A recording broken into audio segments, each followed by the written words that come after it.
बिस्मिल्लाहिर्रहमानिर्रहीम। मोअज़्ज़ज़ ख़वातीन व हज़रात, अस्सलामु अलैकुम व रहमतुल्लाहि व बरकातुहू। मैं हूं आपका मेज़बान हकीम शहबाज हुसैन अवान और आप इस वक्त देख रहे हैं आसान देसी इलाज ऑन यूट्यूब। आज की इस मुख्तसर सी वीडियो में मैं आपकी खिदमत में लिकोरिया के लिए, जो ख़वातीन की एक बहुत ही ख़तरनाक बीमारी है और जिसकी वजह से ख़वातीन जो है वो बहुत ज़्यादा कमज़ोर हो जाती हैं, उनके लिए एक आसान सा नुस्खा आपकी खिदमत में बयान कर रहा हूँ। ये नुस्खा जो है वो अल्लाह के फजल करम से लिकोरिया का बेहतरीन इलाज है।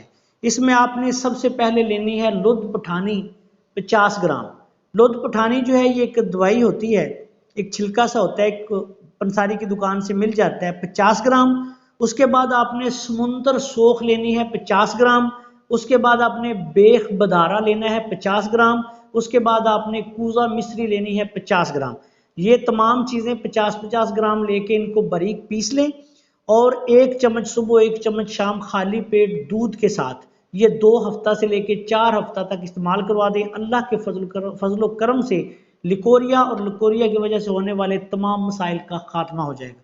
आपसे गुजारिश है कि अगर आपने अभी तक हमारे इस चैनल को सब्सक्राइब नहीं किया तो चैनल को सब्सक्राइब कर लें और हमारी इन वीडियोज़ को अपने दूसरे दोस्तों के साथ शेयर भी कर दिया करें ताकि वो भी इनसे फ़ायदा उठाएं। अस्सलाम वालेकुम व रहमतुल्लाहि व बरकातुहू।